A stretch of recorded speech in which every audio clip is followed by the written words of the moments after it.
Hello? Hello? Hello, is that James? Yes, this is James. Hi, James. Recently, I got on the phone with James Howerton. He's 48 and lives in West Virginia. What's something that you like a lot about where you live?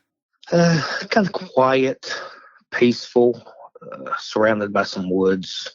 Yeah, Do you go out into those woods often? I used to. I can't anymore. I used to hunt, used to fish. I can't do it anymore. Especially alone.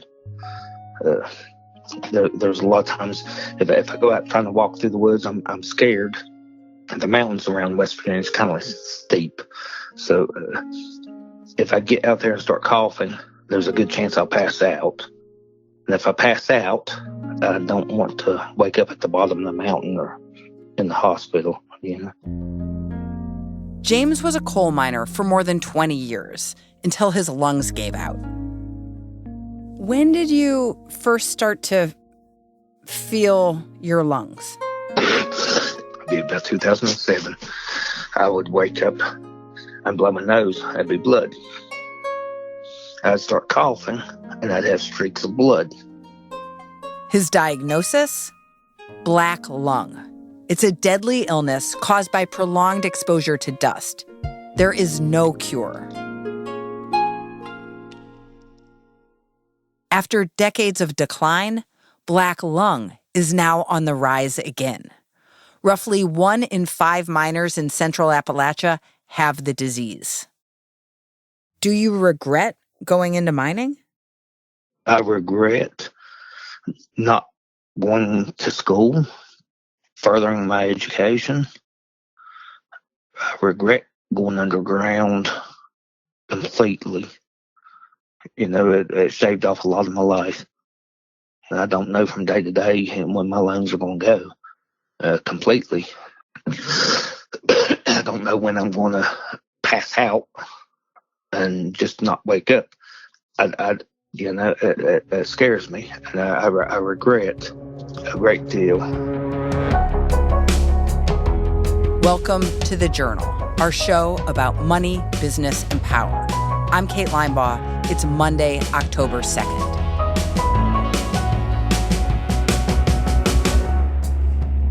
Coming up on the show, black lungs resurgence in coal country.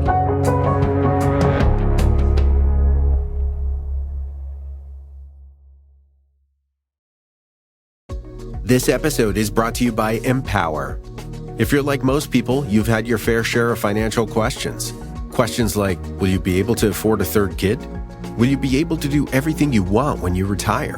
What if you outlive your savings? Empower knows these questions can be stressful, so they're here to help answer your what-ifs and empower what's next. Join 18 million Americans and take control of your financial future. Tap the banner to learn more or visit empower.com.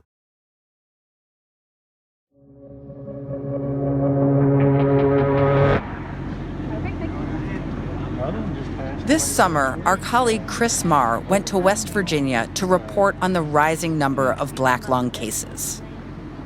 I showed up at a black lung clinic. It was actually a health clinic in Oak Hill, West Virginia, it's about in the middle of southern West Virginia. And it's a strip mall with a parking lot, and there was a white RV in the lot with I was there early in the morning, close to about 8, and there were at least about 24 miners kind of just waiting in line. At this clinic, there were doctors to administer x-rays, respiratory therapists to check on lung function, and caseworkers to help them sign up for government benefits. It was a one-stop shop for miners who have, or think they might have, black lung. I talked to some miners who were online there, and 2 of the miners I talked to initially, it turns out they had worked in the same mine, and they hadn't seen each other since about 1999, I think. They didn't recognize each other, but they did recognize each other by their nicknames when they said what they were. In a way, it was kind of, lighthearted and like they were joking, but on the other hand, they were there because they do have black lung and they're trying to get benefits. Can you explain what black lung disease is and what causes it? So, yeah, black lung is caused by exposure to dust, basically. It could be coal dust, it could be silica dust, and it's a disease for which there's no cure. It's a progressive disease. What happens is the coal dust gets caught in people's lungs and causes inflammation. And then, from what I understand, as the lungs try to expel the dust, that causes the inflammation and the scarring over time. And eventually, what happens is these masses can form in lungs, and it just becomes harder and harder to breathe. How long does it take for black lung to kill someone? Yeah, I think that is a really difficult thing to answer because it's such a unique disease for each person. I mean, some people can be exposed to the exact same amount of dust and not develop black lung. That's what I'm told from physicians and these respiratory therapists. It's very, very unique to someone's genetic, their body. So the progression of the disease is going to be individual as well. The thing that I find surprising is I'm like, black lung? I thought that was a thing of the past. Yes, and I think it's just very surprising that this disease, black lung disease, which in itself has this ring of something from the past, is actually on the rise right now. And here we are in the 21st century, and we're having this disease that, you would think had occurred decades ago and probably was gone by now, but it's actually not. People are still dying, and the industry is dying. Maybe it's sad or poignant or something that you have an industry that is fading. It's going through this transformation where mines are closing. Power plants that burn coal have been shutting. But yet for the workers who are still in the industry, they're facing these even graver threats to their health and their life, in fact. While coal production has fallen substantially, there's still about 1,000 mines operating in the U.S. with 66,000 coal miners. But the job has gotten harder. After decades of extraction, the coal deposits are thinner and more difficult to get to. So miners have to grind up more rock to retrieve the same amount of coal, creating more dust. Federal officials trace rising black lung rates to higher levels of toxic silica dust in these mines. This summer, regulators introduced a new rule to cut the levels of silica dust in mines by half. What have the mining companies said about this? And what are they doing to address it? So the National Mining Association, the biggest mining trade group in the U.S., does not oppose this new rule. They say, in fact, they would like some other changes to take place. They have said they're in favor of mandatory screening for black lung. So the industry would also like to see newer technologies adopted more quickly. They're saying that, in particular, there are better respirators out there that could be used in mines.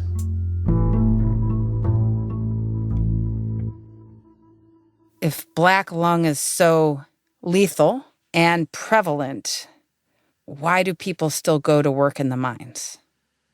Yeah, well, some of the miners I talked to, I'm thinking of one in particular who said that his son is now a miner.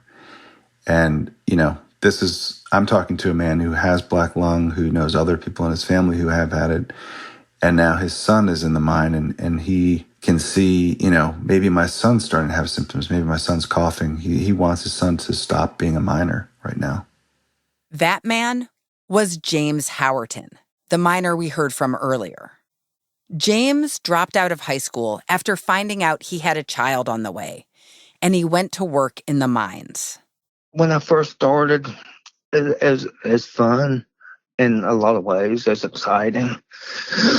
It's not like working the day-to-day job. You can talk how you want, act pretty much how you want, as long as you get your job done.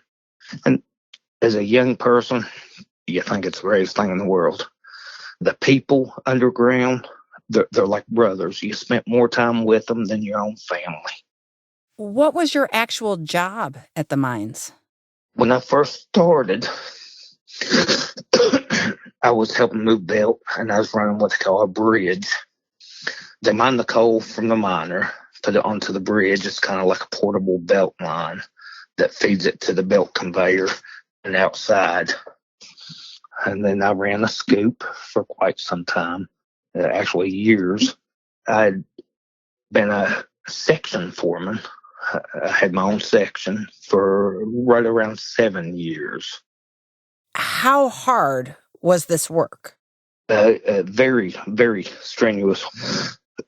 You earned your money. You worked real hard.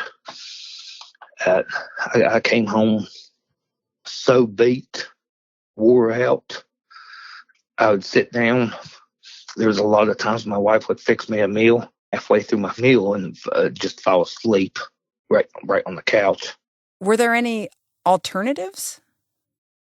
The majority of the people that go to college, they come out of college and they make $60,000 a year, and you can go underground and make $60,000 to $80,000 a year with no college degree.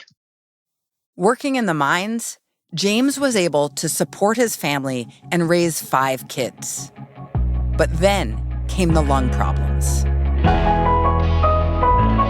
That's next.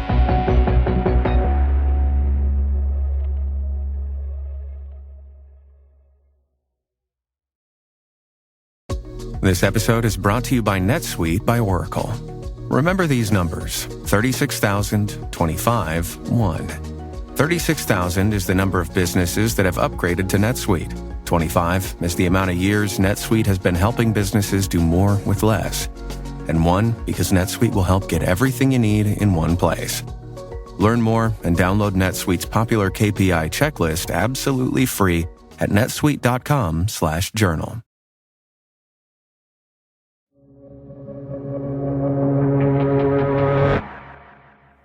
James Howerton began having health concerns after he'd been working in an underground mine for a few years. Well, I started seeing the doctors. They started putting me on medicine. I started doing a little bit better, feeling better. They gave me nasal spray and everything else, more or less for allergies and asthma, COPD. And then right around 2016 is when it started hitting me real hard. I started having a real hard time to the point where I'd walk a little ways and start coughing, to the point where I'd start dry heaving and vomiting. And it made me worried. Did you think about stopping? No, at that time I was making over $100,000 a year. And there was no other job out there, not in this state, without a college degree that would pay me over $100,000 a year. But his condition kept getting worse. And eventually, James did have to stop. In 2020, he went on disability. What did you think when you had to stop working because of your lungs? Well, honestly, at first I was kind of happy about it. It was kind of a relief in some ways. But at the same time, going out in my yard, around the house, trying to do things that I normally did that I can't do, and get winded, out of breath, start coughing, pass out. I'm looking at my age, and it made me quite depressed. And I felt completely sorry for myself. I felt miserable. I'm not going to lie. I felt completely miserable and pretty much gave up on life. And I felt helpless, sorry, pitiful, like I couldn't do for my family. But it's my family that showed me that it doesn't matter what I can do for them as long as I'm there for them. So now I just push to try to be there for them, and to try to make sure that they're going to be all set when I'm gone. That's my only goal in life right now. Another thing James is trying to do is get his 30-year-old son out of the mines. He's got about 6 kids. So his thing is the money. Being able to pay his bills, provide for his kids, have nice transportation, a decent home. It's the same thing that I went through. It's the same thing that everybody goes through. That's really the only reason they work there is the money they make. What have you said to him about working there? I've been telling him he needs to go see a lung doctor. Because to this day, he has a chronic cough. He keeps a chronic cough. And that's how mine started. I had a chronic cough off and on. It's just, it would never go away. It don't matter what you take for medicine, it just won't go away. And that's pretty much what he's going through right now. Who do you think is responsible? Well, in some ways, it would be the actual person, like myself. Foolishness in a lot of ways. Trying to be a man. Think nothing can harm you. And then other ways, it's the mine operator. For the mine operators, certain mines I've worked at that push you and pretty much make you do things that you don't feel comfortable with doing and that you know is going to harm you. It takes a heck of a person to know that you're risking your health and your life. You may go in one day and not come out. You don't know. With the mines, you really don't. And it takes a heck of a person to do that, to make sure their kids got food on the table. Well, you're a heck of a person, James. I try to be. Nobody's perfect. I've made my mistakes in life just like many other people. All trying to do the right thing that I thought at the time was for my family. But in a lot of ways, your family can be extremely happy with a little bit of money and a little of nothing. I should have known that, truthfully, from when I was growing up. We didn't have a whole lot, but we were happy, Yeah. Well, thanks for talking to us today. Oh, you're welcome.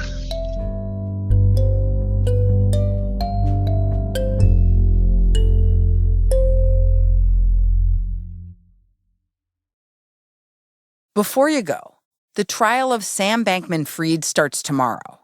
We'll be covering what happens in the courtroom in our new series, The Trial of Crypto's Golden Boy. New episodes starting Wednesday morning.